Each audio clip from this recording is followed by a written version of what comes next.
Junkyards have a certain odd feeling to them. They're like a graveyard of cars that have been in car crashes, repossessed, or plain abandoned by their owners. It's sad. I was carrying the toolbox for my dad as we looked for the big SUVs to take a small assembly from the dashboard in a junkyard one afternoon. Along the way, I like to peek into the car's glove compartments and the sections where the cup holders are. I've gotten lucky and have found several quarters before. After looking through a few cars, I found one that had a child seat in the back. In the seat, there was a rattle, plus some wrappers of what seemed to be gum. I blinked for a second and I heard a little girl giggling in the back seat, followed by some terrified screams. I pulled myself out of the car as fast as I could. Oh, I probably should have mentioned that I see things sometimes. I have an overactive imagination, and I've woken up in the middle of the night seeing large spiders coming down toward my face from the ceiling, weird creatures sitting on my chest, and I see shapes in mirrors when I pass by. It's just my imagination. That's what everyone tells me.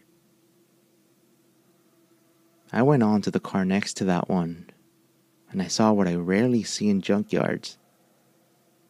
As I was coming closer to peek into the window, I noticed, "Hey, I'll be right over here. Give me the toolbox," my dad called out from about 10 feet away.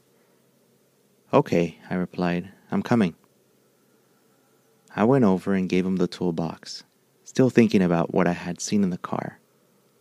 It doesn't happen often, but I still look for the moments when it comes up. Sometimes it's in unexpected places, like on a sidewalk, or on the center dividers on the freeway, since it stands out splashed on the white paint. It's blood. Something happened in that car. I opened the door. It was a minivan, so it had the sliding door that creaked all the way until I got stuck on the end hook. Yes, the passenger side's windows all had a big streak of blood and tiny cracks on the glass with what looked like human teeth. I was staring at the glass when I heard a soft creaking sound, then a gasp. I didn't want to look toward the back seat of the car, but I couldn't help it. Slowly, I turned my head as I felt my face turn cold with fear. There was a woman there, her face covered in blood. Her mouth was missing some teeth. She looked like she was getting ready to speak as she stared blankly into my eyes. I couldn't move. Her mouth grew wider.